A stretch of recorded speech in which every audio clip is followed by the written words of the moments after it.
दोस्तों, आप लोगों ने कभी न कभी यजीद बादशाह का नाम तो ज़रूर सुना होगा,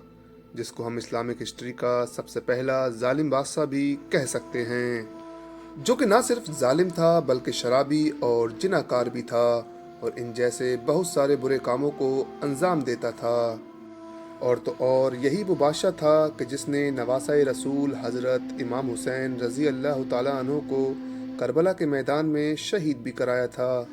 कि जिसके बाद तमाम मुसलमान उससे नफरत करने लगे थे, जिसकी वजह से उसे ये डर भी सताने लगा था कि कहीं उसकी सल्तनत का तख्ता पलट ना हो जाए। और इसी डर की वजह से उसने अपनी सल्तनत हमेशा कायम रखने के लिए बहुत सारे बुरे काम किए। यहाँ तक कि उसने मक्का और मदीना जैसे पाक शहरों पर भी हमले कराए थे, लेकिन फिर भी वो मुसलमानों को अपनी तरफ नहीं खींच पाया, जिसकी वजह से वो अपने तमाम नापाक इरादों में नाकाम रहा। दोस्तों, अगर हम यजीद की मौत को हिस्ट्री में तलाश करते हैं तो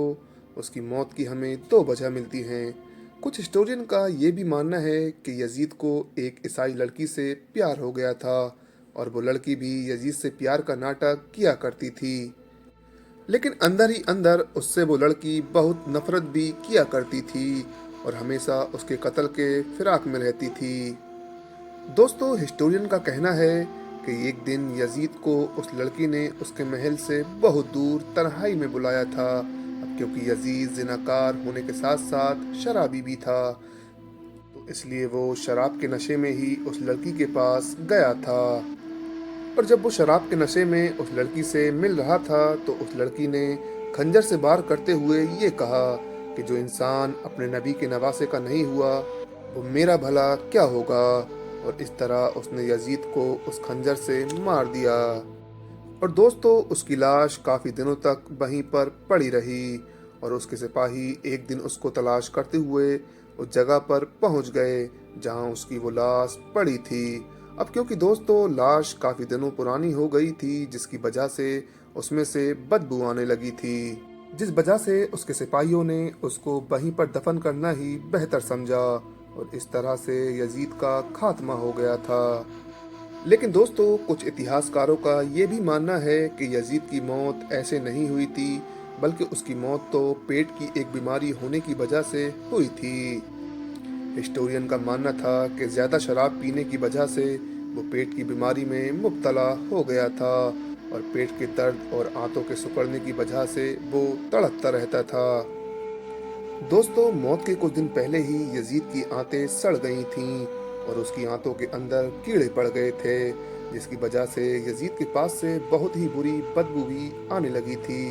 और वहाँ के हकीम भी उसकी उस बीमारी का इलाज नहीं कर पा रहे थे। वहीं दोस्तों, यजीद ने जब ये महसूस किया कि उसकी हालात दिन ब दिन खराब होते जा रहे हैं, तो उसने अपने बेटे मुआविया को बुलाया और उससे कहा कि ए मुआविया, मैं चाहता हूँ कि मेरी जगह मेरे इस तख्त पर अब तुम सल्तनत करो। ये सुनते ही मुआविया बिन यजीद के मुंह से एक बहुत ही जोरदार चीख निकली और उसने चिल्लाते हुए ये कहा कि मैं उस सल्तनत की गद्दी पर बैठना कभी भी पसंद नहीं करूँगा जिसकी गद्दी पर हमारे नबी के नवासे हजरत इमाम हुसैन के खून का धब्बा लगा हो। जब यजीद ने अपने बेटे के मुंह से ये बात सुनी तो उसकी वो बीमारी और बेचैनी और भी ज्यादा बढ़ गई थी। यजीद तकलीफ की शिद्दत से रातों दिन तड़पता रहता था, जिसकी वजह से वो अपना सिर पीटता रहता था। दोस्तों, यजीद को बहुत ही ज्यादा प्यास लगा करती थी, लेकिन जब यजीद को पानी पिलाया जाता था तो उसकी बेचैनी और भी ज्यादा बढ़ जाया करती थी और उसको अगर पानी नहीं पिलाया जाता था तब भी वो बेचैन रहता था। यानी दोस्तों, यजीद की ये हालत हो चुकी थी कि पानी पीने पर भी बेचैनी थी और पानी नहीं पीने पर भी बेचैनी थी।